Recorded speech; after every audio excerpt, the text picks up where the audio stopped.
আসসালামু আলাইকুম। আমি রিধি। আমার বাবার নাম পারভেজ হোসেন।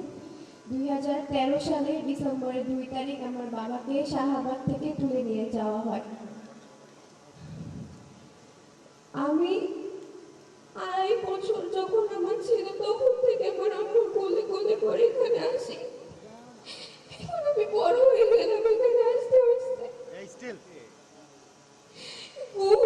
এই শব্দটা অনেক ছোট, কিন্তু এর ভিতরে ঢুকে আছে হাজার হাহাকার, কষ্ট, কান্না।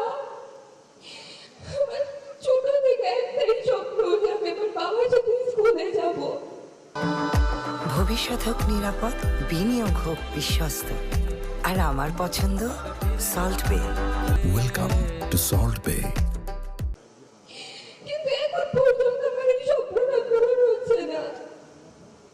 আমার এই স্বপ্ন থেকে আদৌ পূরণ হবে? আমার ভাই কি বাবার মুখটা দেখতে পারবে? এই স্বাধীন দেশে কি আমাদের বিচার হবে? আমাদের বাবাদের কোথায়? আমাদের বাবাদের কেন গুম করা হয়েছিল?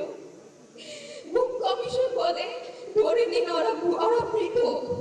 কেন এটা কি হাতের অক্ষর যে আমরা ধরে নিব আমাদের বাবার আর নেই? একটা দল করা কোনো অপরাধ না, দল সবাই করে। এর জন্য এটা কেমন বিচার এই বাংলাদেশে?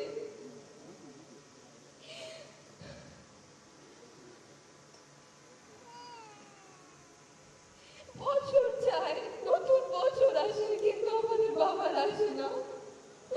আমরা এই একটা বছরের বেশি হয়ে গেল 5 আগস্টের পর, কিন্তু আমরা একজনকেও ফেরত পেলাম না।